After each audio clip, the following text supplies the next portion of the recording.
বাবা রে, তোর সাথে একটু কথা ছিল। হ্যাঁ বাবা বলো। বললাম যে আমাকে 200 টাকা দিতে পারবি? আমার খুব দরকার ছিল। লজ্জা পাচ্ছ কিছু জন্য? কামাই তো করি তোমাদের জন্যই। 200 টাকা লাগবে তো? দাঁড়াও দিচ্ছি। এই যে নাও। তোকে আমি একটা কথা জিজ্ঞাসা করব, তুই 1 ঘন্টায় কত টাকা ইনকাম করিস তাও?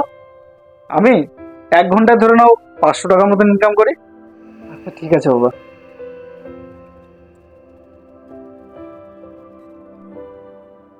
তোমার বাবা তো টাকা দিয়ে করে কি? সকালবেলা আমার কাছ থেকে চেয়ে 300 টাকা নিল, এখন আবার তোমার কাছে 200 টাকা যাচ্ছে। কিন্তু সকালবেলা বাবা তোমার থেকে 300 টাকা নিয়েছে, ব্যাপারটা তো আমি বুঝলাম না। একটু খোঁজ নিয়ে দেখো কি করছে টাকাগুলো। ঠিকই বলেছো, খোঁজ তো নিতেই লাগে। দাঁড়াও আমি জিজ্ঞেস করে আসছি। বাবা, বাবা। হ্যাঁ, হ্যাঁ, বললাম যে বলছিলাম যে বাবা, তুই 1 ঘন্টায় কত টাকা ইনকাম করে জানি বলেছিলি? তোমাকে না আমি একটু আগে বললাম আমি 1 ঘন্টায় ধরে নাও 500 টাকার মতন ইনকাম করি।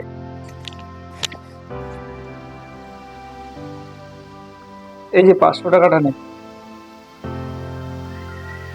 এখন তোকে আমি 500 টাকা দিয়েছি না, তুই আমার সাথে বস, বসে একটু কথা বল।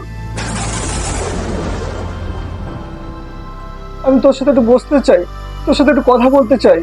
আমি চাই তুই আমাকে জিজ্ঞাসা কর যে বাবা তুমি কেমন আছো।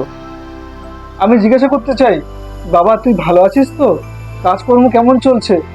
কিন্তু তোর কাছে তো সময় নেই। আমি তোর সাথে একটু কথা বলতে চাই। আমরা সময়ের মাঝে কত বড় একটা ভুল করে যাচ্ছি। আশা করি ভিডিওর মাধ্যমে আপনাদের বোঝাতে পেরেছি। ভিডিওটা ভালো লাগলে অবশ্যই এটা লাইক করে ভিডিওটাকে শেয়ার করে দিয়েন।